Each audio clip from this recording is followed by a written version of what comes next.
If I told you to list off all the good things that happened to you in 2023, would this be easy for you to do, or would you be mired in all the negative things that happened during that year?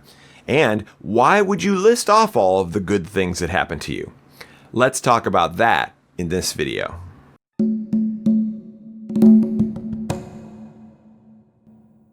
One of the reasons it's so easy to remember all the bad things that happened to you, but so hard to remember all the good things that happened to you, is because there's a survival mechanism at play. Remembering the bad things helps ensure that you don't make the same mistake. From a survival perspective, anything that happened to you that was bad probably meant that you were going to die.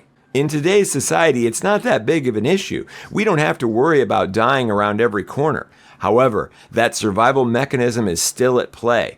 And the problem with it now is that we can focus on all of these negative things that happen and lower our frequency.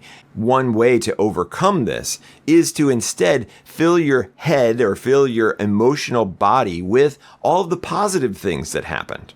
But thanks to this mechanism, it can be very difficult to remember the positive things because there's really no benefit to doing that from a survivalist mindset.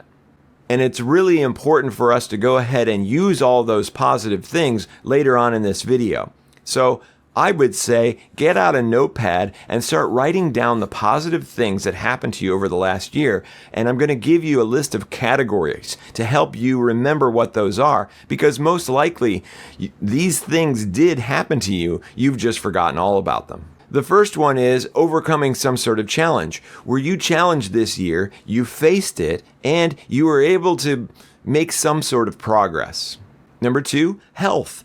Were you able to make a modification to your diet? Or did you eliminate some vice or some addiction that was plaguing you and may be plaguing you for your entire life? Anything like this is hugely positive, but weirdly often forgotten. Number 3, fortune. Maybe something lucky happened to you. Maybe you were in the right place at the right time, or you met someone who would have otherwise been very unlikely to have met. Number 4, a new chapter. Maybe something new happened in your life. You left a job or got a new one. You made a new friendship or even a new romantic relationship. Maybe you even acquired some new piece of equipment or something in your life that changed your working habits or your entertainment value. These types of big changes can really be appreciated upon reflection. Number 5, self-discovery. Maybe you learned something big about yourself. You learned some huge lesson, or you began to love yourself unconditionally. Or maybe you even forgave someone in a past transgression. Number 6, a meaningful connection. Maybe you bonded with someone in your life, a family member, a friend, even your romantic partner that changed the dynamic of your relationship. Number 7, new skills. Maybe you learned something new or engaged in a new hobby, or you just expanded your knowledge in an area that you were interested in.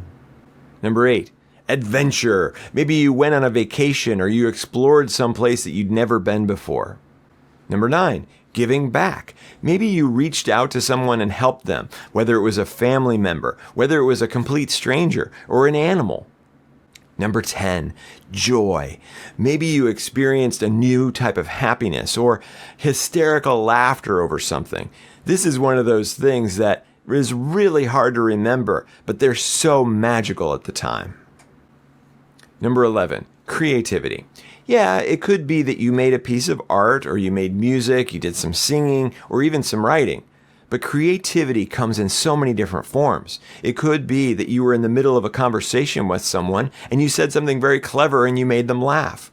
Or interior decoration.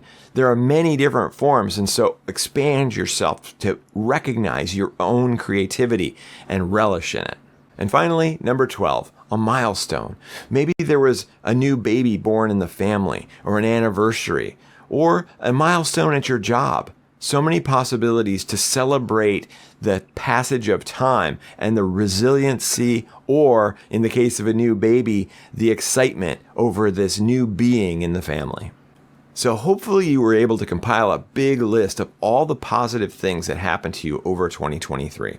And as you probably expected, where are we going with this? Gratitude. Gratitude is one of the highest frequency emotions that is easy to attain. By going through each of the items on your list and taking a moment to take a big deep breath and think to yourself, how am I grateful for this thing? Describe it to yourself. I'm grateful for this thing because if it didn't happen, then this consequence. I'm grateful for this thing because since it did happen, something wonderful happened in my life. And really relish this feeling. Allow it to wash over you. Really consider it. Consider the alternative to it and consider how your life has been enriched by this positive thing. And put time into that. Don't just go, okay, that one, I'm grateful for that because of this. Cool. I'm grateful for this one because of that. No. Take the time to actually really feel it. And if you're saying to me right now, well, I appreciate where this is going, but gratitude doesn't usually work for me. I can't feel grateful. That's okay. Because as long as you can at least logically feel grateful. I feel grateful and I know I should be grateful for this thing, even though I don't necessarily feel it. This is a positive thing that happened and the consequence would definitely be unfortunate. So I recognize that I should or could feel grateful for this thing. And I give myself permission to feel grateful for this thing. But belying all of this is this feeling of being miserable, maybe from negative entity attachments or negative things that are going on in your life. So you can't quite feel the positive from the gratitude. This is okay, because I say it like this. Emotions are slow and thoughts are fast. If you can't change the emotion, which is very challenging to do, it's like changing your heart rate. You can change your breathing rate very easily. You can step in and take over. But your heart rate, you can't really change it that much. All you can do is adjust your breathing, and eventually your heart rate may change. And the same is true of thoughts. Thoughts are just like your breathing. You can change your thoughts just like this. But your emotions trail behind. They essentially reference to your thoughts periodically. So let's look at it like this. Your emotional body checks in every once in a while with your mind to say, how should I feel? And if you are thinking very negative thoughts at that time, then you're passing the message, I should feel crappy, to your emotional body. And so your emotional body says, hey, our function is to provide emotions to this being so that it survives. And we're receiving the information that it should be negative. So we go ahead and we provide that. However, if you are in positive thinking, then when the body checks in and says, how should we feel? And the mind is on positive thoughts, gratitude, then all of a sudden it says, oh, okay, we're supposed to feel gratitude. Let's go ahead and do that. So that's why I say spend time in each of these positive things. Give your body a chance to catch up and to feel those positive emotions, especially gratitude. If you really want to spend that time, if you really feel motivated by what I'm explaining to you, then get out a journal and write down each of these things that you're feeling and describe why you're feeling them, why you should be grateful for them, or why you could be grateful for them. As you write all of this out, you put yourself back in that moment. If you try to describe it in detail, then maybe you remember something more about that makes it even more positive. This forces you to stay in the gratitude feeling or the gratitude thought for as long as possible. Therefore, the emotional body may just latch onto that and finally give you that feeling of gratitude. So you've probably figured this out by now, that this channel is all about helping people with negative entity attachments. So you might wonder, why is this video about gratitude over the last year? The more you get practice with raising your vibrational frequency through gratitude, the harder it will be for negative entity attachments to stay attached. So take this as seriously as this negative entity problem that you might be dealing with, or any other type of negativity that you're dealing with.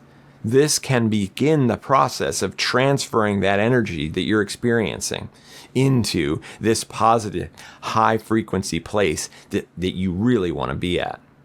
All the videos on this channel are really geared toward that, either helping you specifically with a negative entity or raising your vibrational frequency through other means. So I highly recommend listening to more. Watch another video, comment, like, subscribe, ring the bell, all those silly YouTube things. They really do help. Thank you so much for watching this video and participating in this 2023 gratitude exercise. I'm sure you're going to be very happy with the results.